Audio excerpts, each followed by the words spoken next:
ഞാൻ എപ്പോഴും ആലോചിക്കായിരുന്നു ഇത് ശരിയാവത്തില്ലല്ലോ. പക്ഷെ എനിക്ക് എൻ്റെ ഫാമിലിയെ നോക്കണം. എനിക്ക് അവിടെ നിന്ന് കിട്ടുന്ന ശമ്പളത്തിൽ നിന്നാണ് ഞാൻ നാട്ടിലോട്ട് അയക്കുന്നത്. ഒരു ഘട്ടം കഴിഞ്ഞപ്പോൾ എനിക്ക് മനസ്സിലായി പാള് കാണാം, എനിക്ക് ഇതിന് തിരിച്ചു പോക്കില്ല എന്നുള്ളത്. പ്രവാസിയാവുന്ന എല്ലാ ആൾക്കാർക്കും അറിയാം. അവരൊരു സമയം പ്രവാസിയായി കഴിഞ്ഞാൽ അവരുടെ മനസ്സിൽ എപ്പോഴും ആഗ്രഹം ഇവിടുന്ന് നാട്ടിൽ നിന്ന് ഗൾഫിൽ ചെന്ന് കഴിഞ്ഞാൽ 5 വർഷം കൊണ്ട് കടമെല്ലാം തീട്ടുക, തിരിച്ചു വരുന്നത്. പക്ഷെ ഇന്നേ വരെ ആരും അങ്ങനെ തിരിച്ചു വരാൻ പറ്റില്ല. അവസരങ്ങൾ വരാറുണ്ട്, പടങ്ങൾ വരുന്നുണ്ട്. പിന്നെ അതുപോലെ ഈ കല്യാണം മുടക്കുന്ന പരിപാടി അത് മൊത്തത്തിൽ അങ്ങനെ പിടിച്ചു പോകാൻ താല്പര്യമില്ല. നമ്മളതിനെ കളിയാക്കിയിരുന്നു. ബേസിലായിട്ടും കല്യാണം കഴിക്കണതിന് ഇവനെന്തോ ഭയങ്കര പ്രശ്നമുള്ള പോലെ കാലുമീലും ഇതിലും കല്യാണം മുടക്കി സ്റ്റാർ എന്ന് വിളിക്കേണ്ടി വരും. മെച്യൂരിറ്റി ഈസ് റിയലൈസിങ് തന്ത വൈബ് ഈസ് ഇൻ ബാഡ് എന്ന് പറഞ്ഞിട്ട്. തന്ത വൈബ് ബാഡല്ല, സ്പീഡിൽ പോകാതിരിക്കാൻ പറഞ്ഞ നല്ലൊരു കാര്യമാണ്. ആ വണ്ടി സ്പീഡിൽ പോകാതെ സൗണ്ട് കുറച്ച് വെക്കാൻ പറഞ്ഞൊരു നല്ല കാര്യമാണ്. തന്ത വൈബ്. വാഴ ടീംസ് നമ്മുടെ കൂടെ ഉണ്ട്. ജോമോൻ, സാഫ്, സിജു, അനു. നമ്മുടെ ട്രെയിലറൊക്കെ കണ്ട് ഭയങ്കര രസമായിരുന്നു. അതായത് നമ്മൾ നോർമലി സ്കൂളിലെ ബാക്ക് ബെഞ്ചേഴ്സ് എന്ന് പറയില്ലേ, അങ്ങനെ ഒരു ടീമാണെന്ന് തോന്നുന്നു നിങ്ങൾ, ആണോ? സ്കൂളിൽ പോയാലല്ലേ ബാക്ക് ബെഞ്ച് ആവുള്ളൂ. സ്കൂളിൽ പോകുന്നില്ല. ബാക്ക് ബെഞ്ചും മിഡ് ബെഞ്ചും ഫ്രണ്ട് ബെഞ്ചും എല്ലാവരും കഥയാണ്. ഇവൻ ഫ്രണ്ട് ബെഞ്ചാ, ഞങ്ങളൊക്കെ ബാക്ക് ബെഞ്ചും കേട്ടാ. ഈ ഈ ലുക്ക് ഭയങ്കര രസമുണ്ട് കേട്ടോ. സ്കൂൾ കുട്ടിയായിട്ട് സിജു വരുന്നതും സിജു അച്ഛനും. അത് ഞാൻ മാത്രം ലിമല്ല എന്ന് പറഞ്ഞു, അല്ലെങ്കിൽ ആ കപ്പ് എനിക്ക് കിട്ടും. ജോമോനും അച്ഛനും നിങ്ങളുടെ കോംബോ ഒക്കെ ഭയങ്കര രസമുണ്ട്. അപ്പോൾ നിങ്ങളുടെ ക്യാരക്ടറിലേക്ക് വന്നാൽ എന്ത് പറയും? അടിപൊളിയാണ്, നല്ല ക്യാരക്ടറാണ് അല്ലേ. നമ്മളൊക്കെ റിലേറ്റ് ചെയ്യാൻ പറ്റിയ കഥാപാത്രം. നമ്മളൊക്കെ പണ്ട് സ്കൂളിൽ ചെയ്തിട്ടുള്ളതും ഡിഗ്രിക്കൊക്കെ ചെയ്തിട്ടുള്ള കാര്യങ്ങളൊക്കെ തന്നെയാണ് സിനിമയിലും വന്നിട്ടുള്ളത്. ഇത് മക്കൾക്ക് റിലേറ്റബിൾ ആയപ്പോൾ അച്ഛന്മാർക്കും ഭയങ്കര റിലേറ്റബിൾ ആയിരിക്കും. കണക്ട് ചെയ്യും അല്ലേ? സ്ക്രിപ്റ്റ് കേട്ടപ്പോൾ തന്നെ നമ്മൾ ഇത് ഞാനല്ലേ എന്നൊക്കെ തോന്നുന്ന ഒരു പരിപാടികളുണ്ടല്ലോ. ബാക്കി നമുക്കിപ്പോൾ വരുന്ന കഥകളൊക്കെ വേറെ ടൈപ്പ് ഓഫ്, ഇത് സ്കൂളും എഞ്ചിനീയറിംഗ് കോളേജ് അത് കഴിഞ്ഞ് നമ്മൾ ജോലിയില്ലാതിരിക്കുന്ന ഒരു അവസ്ഥ, അതിനകത്തൂടെ ഒക്കെ കടന്നു പോയിട്ടുള്ളവരാണ് ഇതിനകത്ത് പലരും. അപ്പോൾ ഭയങ്കരമായിട്ട് റിലേറ്റ് ആയിട്ടുണ്ട്. ജോമോന് എന്താ ഉണ്ടായിരിക്കുന്നത്? നമ്മളെല്ലാവരും ഉഴപ്പന്മാരായിട്ട് ലൈഫിൽ മൊത്തം ഉഴപ്പന്മാരായിട്ട് നടക്കുന്ന ആൾക്കാരാണ്. ഈ സ്വന്തം ലൈഫായിട്ട് രക്ഷപ്പെടുവോ ഇല്ലേ എന്നുള്ളതാണ് പടം. അങ്ങനെ ഒരു പേടി നിങ്ങൾക്ക് ശരിക്കും ലൈഫിലുണ്ടായിരുന്നോ? പിന്നെ എന്ത് ചെയ്യണം, രക്ഷപ്പെടോ ഇല്ലോ എന്നൊക്കെ ഉണ്ടായിരുന്നു. പഠിത്തം കഴിഞ്ഞിട്ട് പിന്നെ എന്ത് ചെയ്യും എന്നുള്ള ഇതാണ്. സിനിമയുടെ പുറകെ പോകുമ്പോഴത്തേക്കും ആൾക്കാർ വേറെ പറയുമല്ലോ. അപ്പോഴും വാഴ എന്നൊക്കെ ഒരുപാട് പേര് വിളിച്ചിട്ടുണ്ടാവും. കേൾക്കെ വിളിച്ചിട്ടില്ല? കേൾക്കെ വിളിച്ചിട്ടില്ല.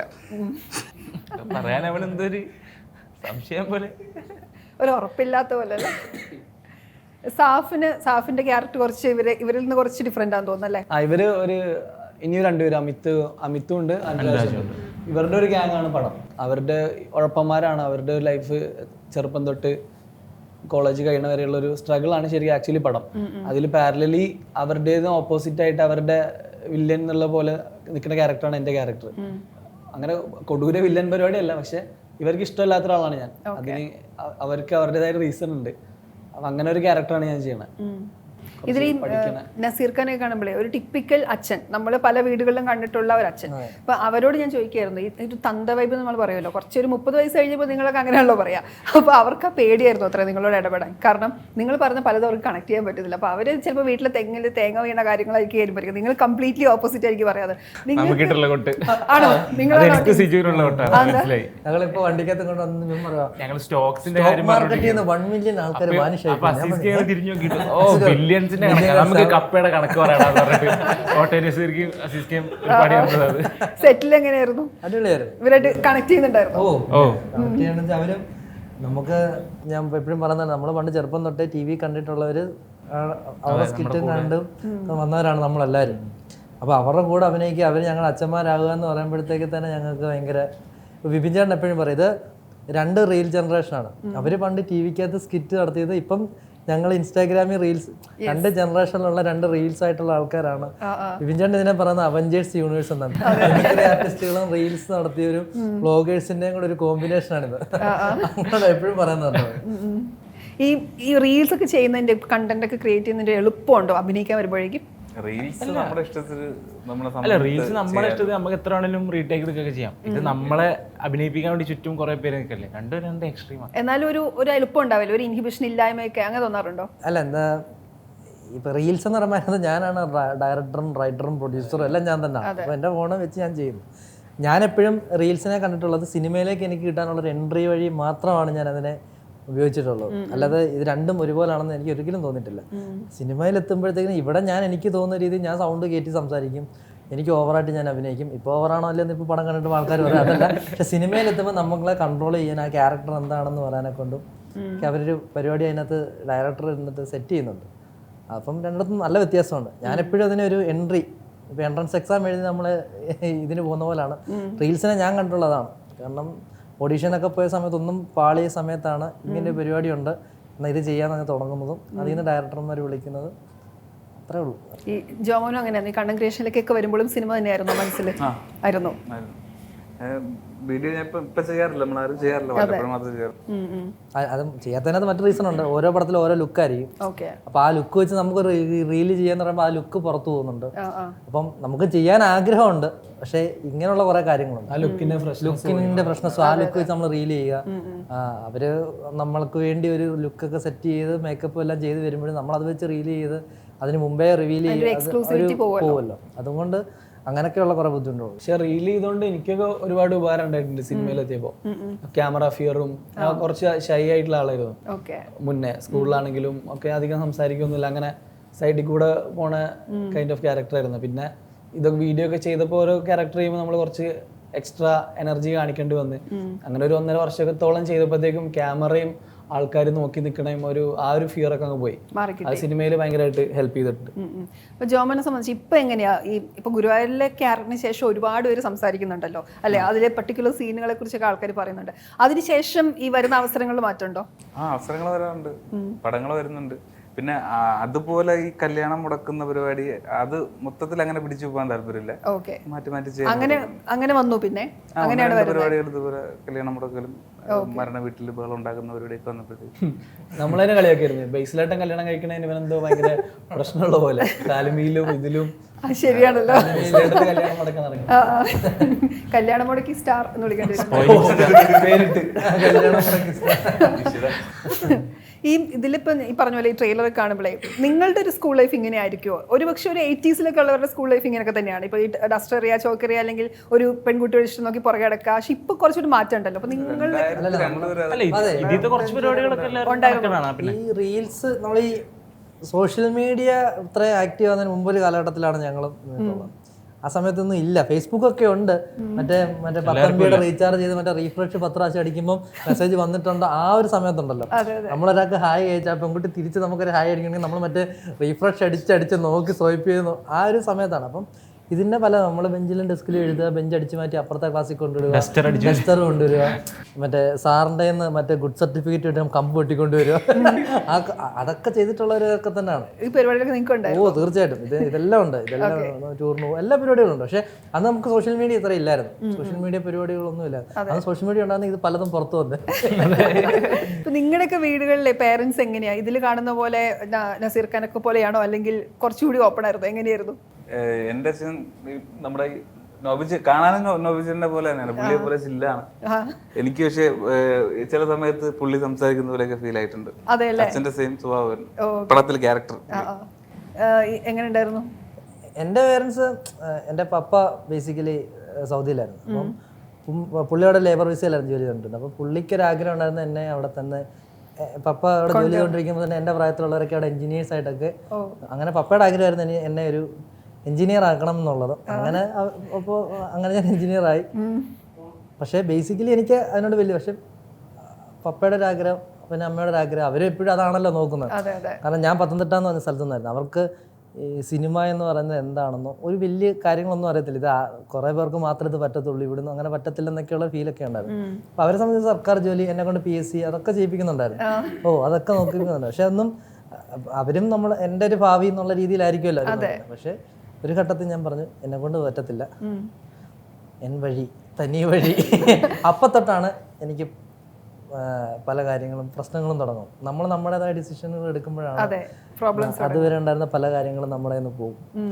പല ഫ്രണ്ട്സുകൾ പോവും, ചിലപ്പോൾ ഇഷ്ടപ്പെട്ട പെൺകുട്ടി പോവും, പല കാര്യങ്ങളും അങ്ങനെ സംഭവിക്കും. അത് നമ്മുടെ, കാരണം സാമ്പത്തികമായിട്ട് നമുക്കൊരു സ്ഥിരത ഉണ്ടാകത്തില്ല. നമ്മൾ നമ്മുടെ ഇഷ്ടത്തിനാണല്ലോ പോകുന്നത്. പിന്നെ ഇത് ഞാനെപ്പോഴും പറയുന്നത് നമ്മളെ വിശ്വസിച്ചിരുന്നു, ഞാൻ എന്നെ വിശ്വസിച്ചായിരുന്നു എപ്പോഴെങ്കിലും വരും. അത് കുറെ കാലത്തെ പണിയെടുപ്പുകൊണ്ട് ഇപ്പൊ കിട്ടി. ഉറപ്പുണ്ടായിരുന്നല്ലേ?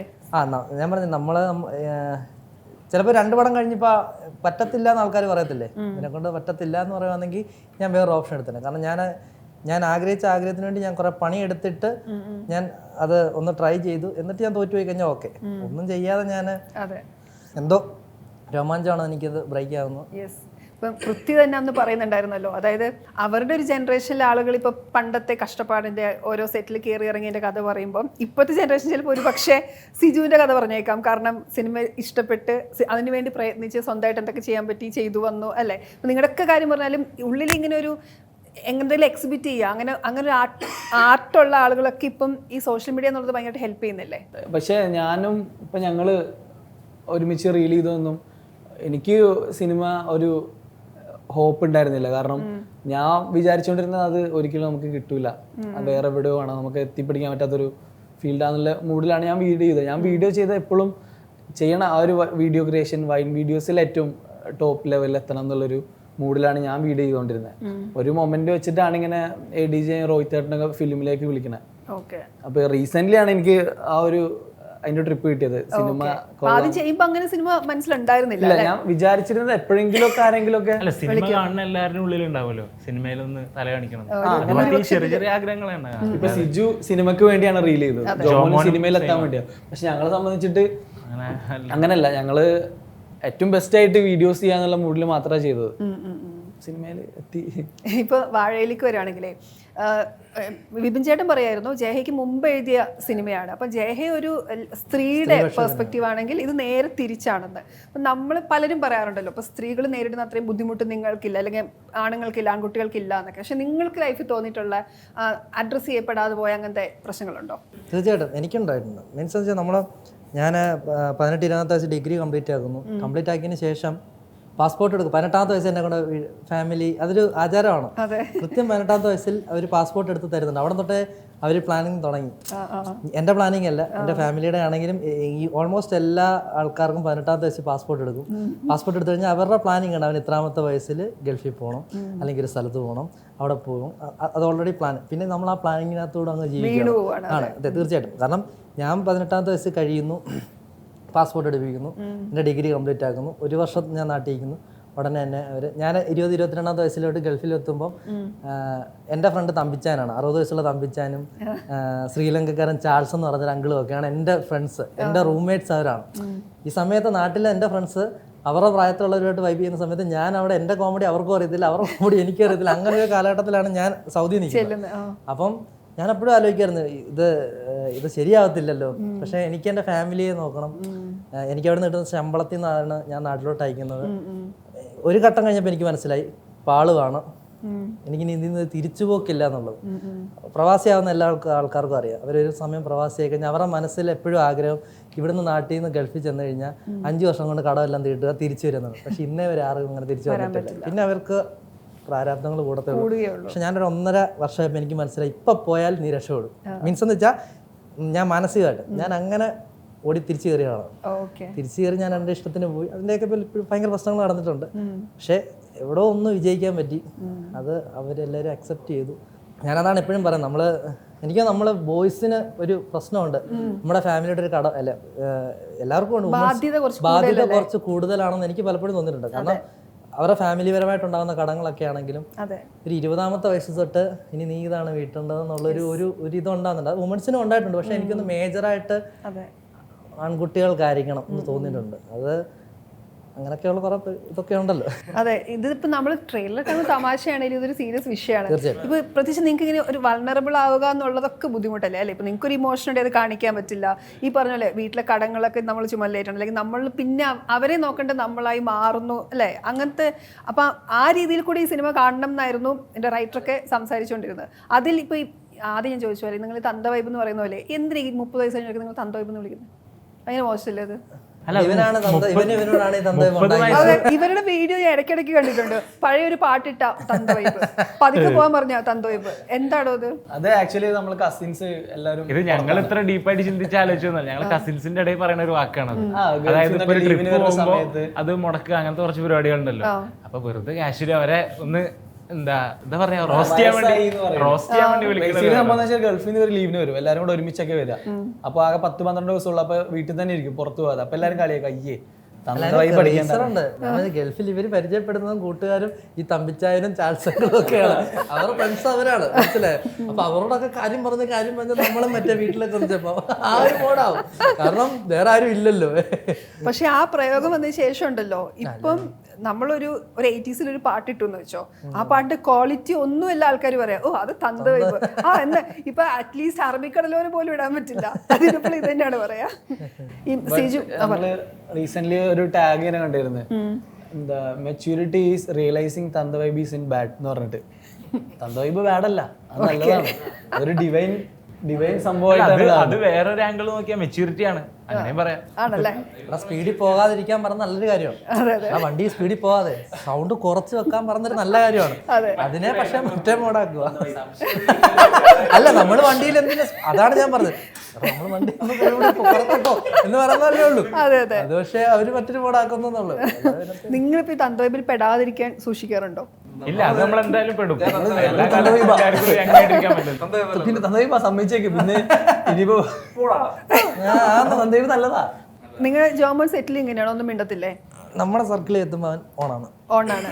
പുറത്തുനിന്ന് ഒരാളൊന്നും സംസാരിക്കുന്നുണ്ടല്ലോ, ആവശ്യത്തിന് മാത്രം സംസാരിക്കും. ക്വാളിറ്റി മിതഭാഷി, മിത ഭക്ഷണം അങ്ങനെയൊക്കെയാണോ? ജോമോൻ ഇതിലേക്ക് പ്രായം കുറയ്ക്കണമായിരുന്നല്ലോ, എന്താ ഡയറ്റ് ഒക്കെ ചെയ്തിരുന്നോ? ജോമോൻ ഡയറ്റ് ചെയ്യും. രാവിലെ ലൊക്കേഷനിൽ മുട്ട മാത്രം കഴിക്കും, ചായ മധുരം ഇല്ലാതെ കുടിക്കും. ഉച്ചക്ക് ഫുഡ് വേണ്ട, സ്കിപ്പൊക്കെ ചെയ്യും, സാലഡ് മാത്രം കഴിക്കും. വൈകുന്നേരം ചായ ചിലപ്പോൾ കുടിക്കും, സ്നാക്സ് തൊടൂല. രാത്രി ഒരു 9 മണിയാകുമ്പോ, രാത്രി 11 മണിയാകുമ്പോ നല്ല ഫ്രൈഡ് റൈസ് ഓർഡർ ചെയ്താലോ, എന്നിട്ട് 2 ഫ്രൈഡ് റൈസ് ഓർഡർ ചെയ്യും. അല്ല, fried rice mixed fried rice. അതവിടെ ഇരിഞ്ഞാലക്കൂടെ ഒരു ഷോപ്പ് കിട്ടുമായിരുന്നു, നല്ല ഷെസ്വാൻ മിക്സ്ഡ് ഫ്രൈഡ് റൈസ്. എങ്ങനെയെങ്കിലും ഡയറ്റ് ചെയ്യണമെങ്കിൽ 10 മണിക്ക് ഉറങ്ങാൻ നോക്കും. 10 മണിക്ക് കിടന്ന് ഉറങ്ങുമ്പോൾ യോം വന്ന് വിളിച്ചിട്ട് കാര്യം പറയും. എനിക്കാണെങ്കിൽ ഫുഡ് കഴിച്ചില്ലെങ്കിൽ ഉറങ്ങാൻ ബുദ്ധിമുട്ടാവും. ശരിയാ, നമുക്കും അതെ, രാത്രി നമ്മളെ വിശപ്പ് കൂടാം. രാവിലെ ഉച്ചയ്ക്ക് ഡയറ്റ് ചെയ്താലും നമ്മളിവിടെ കൊച്ചിയിലൊക്കെ നിൽക്കുമ്പം 2 മണിക്കൊക്കെ ചായ കുടിക്കാൻ പോവാം. രാത്രിയിലൂടെ മറ്റേ മനോരമ ജംഗ്ഷനിൽ പോവും, അവിടെ പോവാ, ചായ കുടിക്കുക, ഒരു കാര്യമില്ല. ജോമോന്റെ വേറൊരു ഡയറ്റ് പ്ലാൻ ഉണ്ട്. എന്താന്ന് വെച്ചാൽ ഉച്ചവരെ ഉറങ്ങും, അപ്പൊ ബ്രേക്ക്ഫാസ്റ്റും കട്ടായി, ബ്രഞ്ചും കട്ടായി, ഈവനിങ് പോയിട്ട് ചായ സ്നാക്സ് ഫുള്ള് കഴിക്കും. ഇതിന് വണ്ണം കുറയ്ക്കണ്ടായിരുന്നു അല്ലേ? ഈ സ്കൂൾ കുട്ടിയാവാനും കുറയ്ക്കണ്ടായിരുന്നു.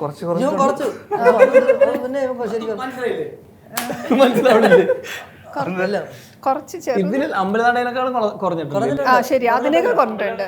പടത്തിൽ കുറച്ച് കഴിക്കൊന്നും കാണുമ്പോ നമ്മുടെ റൂം മാപ്പറണം ഷാപ്പിന്റെ ഫ്രണ്ടിലാണ്. പിന്നെ എങ്ങനെ ഡയറ്റ് നിങ്ങളുടെ വെയിറ്റ് ലോസ് ജേർണി പറയാമോ? കാരണം ഇടയ്ക്കിടയ്ക്ക് കൂട്ട ഞങ്ങളുടെ അത് കുറയ്ക്കുന്നതല്ല, അത് നമ്മൾ എപ്പോൾ കുറച്ചു എന്നുള്ളതാണ് പ്രശ്നം. കാരണം ഗുരുവായൂർ ഷൂട്ട് നടന്നുകൊണ്ടിരിക്കുമ്പോഴാണ് പെട്ടെന്ന് ബ്രേക്ക് വരുന്നു, 2.5 മാസം. രാജേന്റെ കാലിന് ഫ്രാക്ചർ ആയിട്ടുണ്ടെന്നൊക്കെ വരുന്നു. അപ്പോൾ ഈ സമയത്ത് ഓൾറെഡി ഇതിന്റെ ഷൂട്ട് തുടങ്ങുന്ന സമയത്ത് ഈ വാഴയെ പറ്റിയൊക്കെ വിപിൻ ചേട്ടൻ എന്ന് പറയും, പണ്ട് നമ്മളൊരു പരിപാടി ഇങ്ങനെ പ്ലാൻ ചെയ്ത്, അന്നൊന്നും ഒരു പ്ലാനും ഇല്ലായിരുന്നു ഇതിങ്ങനെ നടക്കുമെന്നോ നമ്മളാണ്. അപ്പം ഞങ്ങളൊക്കെ ചുമ്മാ പറയാം, ചെയ്യ് ചുമ്മാ നമുക്ക് ചാൻസ് കിട്ടുമല്ലോ. അപ്പോൾ ഒരു ദിവസം ബ്രേക്ക് കഴിഞ്ഞ് എല്ലാവരും വീട്ടിൽ പോയി എല്ലാവരും ഇരിക്കുമോ മുകളിലോട്ട് നോക്കി, വേറെ പടമൊന്നുമില്ല. കാരണം ഇങ്ങനെ ഇരുന്നപ്പോഴാണ് വിപിൻ ചേട്ടൻ വിളിക്കുന്നത്, വാഴ നമ്മൾ തുടങ്ങാൻ പോവാ, ഉണ്ടാവുമെന്ന് ചോദിച്ചു. ഞാൻ പറഞ്ഞു തീർച്ചയായിട്ടും ഉണ്ടാകുന്നു. പിന്നെ പറഞ്ഞ കാര്യമാണ്, 1 മാസം തരും, വണ്ണം കുറച്ചിട്ട് വരണമെന്ന് പറഞ്ഞു. പിന്നെ 1 മാസം സൈക്കിള് ചവിട്ടല്, മറ്റേത് മറിച്ചത്, ബഹളം. പിന്നെ എങ്ങനെയൊക്കെ അത് കുറച്ചിട്ട് ഷൂട്ട് തുടങ്ങി. വാഴയുടെ ഷൂട്ട് ആദ്യം താടിയുള്ള പോർഷൻസ് ചെയ്യുന്നു, ട്രിം ചെയ്യുന്നു. താടി വടിക്കുന്നതിന്റെ 2 ദിവസം മുമ്പ് ഗുരുവായൂരിന്റെ ഷെഡ്യൂൾ ബ്രേക്ക് കഴിഞ്ഞിട്ട് സ്റ്റാർട്ട് ചെയ്യാൻ പോകുന്നു പറഞ്ഞു. പിന്നെ വിളിച്ചിട്ട് പറഞ്ഞു 1 മാസം തരാം, എല്ലാരും ഗുരുവായൂരിന്റെ ഗെറ്റപ്പ് ആയിക്കോണോ. പിന്നെ ഫുഡ് മറ്റേ മന്തി, മയണൈസ്, ഷവർമ, ഇത് തന്നെ കഴിച്ച് അത് നല്ല രസം. കാരണം കൂട്ടാനും കൊണ്ട് ഒരു പ്രശ്നമില്ല. എന്നിട്ട് നേരെ കൂട്ടി അവിടെ ചെന്ന് 26 ദിവസത്തെ ക്ലൈമാക്സ് ഷൂട്ടാണ്. അങ്ങനെ 26 ദിവസത്തെ ക്ലൈമാക്സ് ഷൂട്ട് കഴിഞ്ഞിട്ട് വിളിച്ചിട്ട് പറഞ്ഞു 15 ദിവസം തരും, കുറച്ചിട്ട് വന്നിട്ട് വാഴയുടെ ബാക്കി ഷൂട്ട് ചെയ്യണം. 15 ദിവസം, 1 മാസം പോലും, 20 ദിവസം കൂടെ ഉള്ളായിരുന്നു. അതായിരുന്നു ഏറ്റവും വലിയ ഇടാറ്. അത് മറ്റേ ഇന്റർമീഡിയറ്റ്, എനിക്ക് പേര് പോലും അറിയത്തില്ല. ആ ഡയറ്റ് ഏതാണ്ട് 12 തൊട്ട് 12, അതിനിടയ്ക്ക് എപ്പോഴൊക്കെ കഴിച്ച് വെച്ചാല് വീട്ടിൽ ഇരുന്ന് മുമ്പ് എന്തെങ്കിലുമൊക്കെ ഫുഡ് ഉണ്ടാക്കി തരുമ്പോൾ എനിക്ക് നോ പറയാൻ പറ്റില്ല. അതുകൊണ്ട് ഞാൻ 2 മാസത്തേക്ക് ഇവിടെ ചേരാനല്ലൊരു ഫ്ലാറ്റ് എടുത്ത്, തൊട്ട് മുമ്പില് ഷൈൻ ചേട്ടന്റെ ജിമ്മും ഉണ്ട്. ഉണ്ട്. രണ്ടും കണക്ട് ചെയ്തിട്ട് ഞാൻ 2 മാസം ഇവിടെ വർക്കൗട്ട് ചെയ്ത് അത്യാവശ്യം മെലിഞ്ഞ് +2 സീനൊക്കെ കാണുമ്പോൾ പറയാം മെലിയിച്ച് നല്ലോണം 78 കിലോ വന്നു കഴിഞ്ഞാൽ 92 എന്തായിരുന്നു. അങ്ങനെ അത് കഴിഞ്ഞ് പിന്നെയും ഫുഡൊക്കെ അടിച്ച് തടിച്ച്. എനിക്കാണെങ്കിൽ ജിമ്മിൽ പോകാൻ പറ്റത്തില്ല, കാരണം ഗുരുവായൂരിന്റെ സമയത്ത് മറ്റേ ആൾഗോപുരം ഉണ്ടാകുന്നുണ്ട്. ഞാൻ അതിന്റെ മുകളിൽ തറ വീണായിരുന്നു. അങ്ങനെ തറ വീണപ്പോൾ തൊട്ട് എനിക്ക് ഞാൻ ശ്രദ്ധിച്ചില്ല, എൻ്റെ ലെഫ്റ്റ് കാലിനൊരു വേദന ഉണ്ടായിരുന്നു. അപ്പൊ ശകലം കൂടിയപ്പോൾ ഹോസ്പിറ്റലിൽ ചെന്നപ്പോൾ പറഞ്ഞ് എൻ്റെ ലിഗമെന്റ് അടുത്തു പോയത്, അതുകൊണ്ട് വെയിറ്റ് എടുക്കാൻ കുറെ കാലത്ത് ഇങ്ങനെ എടുക്കാൻ പാടില്ല. അപ്പൊ എനിക്ക് ജിമ്മെന്ന് പറഞ്ഞ ഓപ്ഷനും ഇല്ല. പിന്നെ ആകെയുള്ളൊരു സൈക്കിളാ, മറ്റേ മെട്രോയുടെ സൈക്കിൾ ഉണ്ടല്ലോ, 1 മാസത്തേക്കിന് എടുക്കുക. രാവിലെ രാത്രി എല്ലാം. ഇവനെ ഇടയിലൊക്കെ വിളിക്കുമ്പോ സിജോടെ സൈക്ലിങ്ങാ ഓടിച്ചോണ്ടിരിക്കുക, രാത്രി വിളിക്കുമ്പോ റൂമിലുള്ളവർക്ക് ഇവര് ഭ്രാന്താ. റൂമിലുള്ളവരൊക്കെ രാത്രി 1 മണിയാകുമ്പോഴും ഒരുത്തുന്നോട്ട് ഇറങ്ങിപ്പോ സൈക്ലിംഗ് ഹെൽത്ത് ഒക്കെ നോക്കിയിട്ടാണ് ഇതൊക്കെ ചെയ്തത്. കാരണം നമ്മുടെ വേറെ ഓപ്ഷൻ ഇല്ല. 15 ദിവസം കൊണ്ട് എങ്ങനെ കുറയ്ക്കാൻ പേടി എന്താ അറിയോ, നമ്മളെ അമ്മ ഗുരുവായൂരിലെ തടിയും വെച്ചിട്ട് യൂണിഫോം ഇട്ട് വന്നു കഴിഞ്ഞാൽ കളിയാക്കി കൊല്ലും. ഇപ്പൊ തന്നെ നമുക്ക് പ്രശ്നങ്ങളുണ്ട്. മീശ അടിച്ചു കഴിഞ്ഞാൽ കളവന്മാരെ മീശ അടിച്ചു കഴിഞ്ഞാൽ ഞങ്ങൾ വിശ്വസിക്കുന്നത്. ഞങ്ങൾക്ക് അത് പ്രശ്നമില്ല, കാരണം ഞങ്ങൾ കുറെ കഷ്ടപ്പെട്ടാ ഇങ്ങനെങ്കിലും ഞങ്ങൾക്ക് സമയമില്ല. ഞങ്ങൾ അല്ലെങ്കിൽ ഇപ്പൊ 2 മാസം നമുക്ക് തരുക, 3 ദിവസം തരുവാണെങ്കിൽ ഓക്കെ, ഓക്കെ. പക്ഷെ ഇതൊന്നുമില്ല, നമ്മളെ പെട്ടെന്ന് പരിപാടി ചെയ്യാന്നുള്ളതേ ഉള്ളൂ. എങ്കിലും ഞങ്ങൾ 80-90% ഞങ്ങൾ ഹാപ്പിയാണ്. ആണ്. എന്തായാലും സിനിമ കാണാൻ ആൾക്കാർ കാത്തിരിക്കുകയാണ്. അതോടൊപ്പം വേറെ ചോദിച്ചിട്ടെ, സിജു എഴുതുന്ന ഒരു സിനിമയെ കുറിച്ച് കേട്ടിരുന്നല്ലോ, എന്താ അപ്ഡേറ്റ്? മരണമാസം ഇപ്പൊ ഷൂട്ട് നടന്നുകൊണ്ടിരിക്കുകയാണ്. ഞാൻ അതിന്റെ ഇടയ്ക്കാണ് അവരെ കണ്ണുവെട്ടിച്ച്. ആണല്ലേ? മറ്റേ അഭിനയിക്കാനാണെങ്കിൽ മറ്റേ സമയത്തിന് ചെല്ലുക, അഭിനയിക്കാൻ തിരിച്ചു വരും. ഇതിപ്പോ റൈറ്റർ ആയതുകൊണ്ട് ഫുൾ ടൈം കൂടെ അവിടെ ഇങ്ങനെ ഇരിക്കണം, പൊക്കോട്ടെ അവിടെ ഇരി. പക്ഷെ ഇവിടെ ഇന്റർവ്യൂ ഉണ്ടെന്ന് പറഞ്ഞിട്ട് അവിടെ നിന്ന് ഇങ്ങോട്ട് വരിക. ഇത് കഴിഞ്ഞിട്ട് എഴുത്തിൽ നിന്ന് ഡയറക്ഷനിലേക്ക് എനി പ്ലാൻസ്? ഇതൊക്കെ കണ്ടുപഠിക്കുന്നുണ്ട്. ചിലപ്പോൾ പലർക്കും വരും ഇതൊക്കെ എങ്ങനെ ഇവര് ചെയ്ത്. പക്ഷെ ചിലപ്പോ നോക്കാം, കണ്ടിട്ട് ഇഷ്ടപ്പെട്ട. ജോമോന്റെ അടുത്ത സിനിമകൾ വന്നോ അതോ എങ്ങനെയാ? അടുത്തത് പെഗ് ഡിറ്റക്റ്റീവ് എന്ന് പറഞ്ഞൊരു പടമുണ്ട്. പിന്നെ കുറച്ച് പടങ്ങൾ വന്നിട്ടുണ്ട്. ക്യാരക്ടേഴ്സ് ഒക്കെ തൊട്ടടുത്ത് ഇത് കഴിഞ്ഞ് തൊട്ടടുത്ത് ചെയ്യാൻ പോവാണോ അതോ? അതൊക്കെ ഷൂട്ട് കഴിഞ്ഞായിരുന്നു. പിന്നെ ഹലോ മമ്മി എന്ന് പറഞ്ഞൊരു പടം ഉണ്ടായിരുന്നു. ഹ്യൂമർ പരിപാടിയാണല്ലോ. സാഫ് ബോയ്സ് എനിക്കൊന്ന് 18+ തൊട്ട് പിന്നെ ഇങ്ങോട്ട് വിശ്രമം ഉണ്ടായിട്ടില്ലാന്ന് തോന്നല്ലേ? അല്ല എന്തൊക്കെയോ ചെയ്തിട്ടുണ്ടായിരുന്നു, ഇറങ്ങാനുണ്ട് എന്തൊക്കെയോ ഉണ്ടായിരിക്കും. അതായത് ഫാർമ എന്ന് പറഞ്ഞ സീരീസ് ചെയ്തിട്ടുണ്ട്, അത് ഇറങ്ങാനുണ്ട്. പടക്കളം എന്ന് പറഞ്ഞ ഫ്രൈഡേയുടെ മൂവി തുടങ്ങാൻ പോകുന്നുണ്ട്. വാഴ ഇറങ്ങാനുണ്ട്. അങ്ങനെ ഫാർമ അല്ലേ മറ്റേ നിവിൻ പോളിയോട് ചെയ്തല്ലേ? ഓക്കെ. അപ്പോൾ വാഴ എല്ലാവരും 2 സ്വീകരിക്കട്ടെ, സിനിമ ഹിറ്റ് ആവട്ടെ. All the very best. Thank you. Thank you.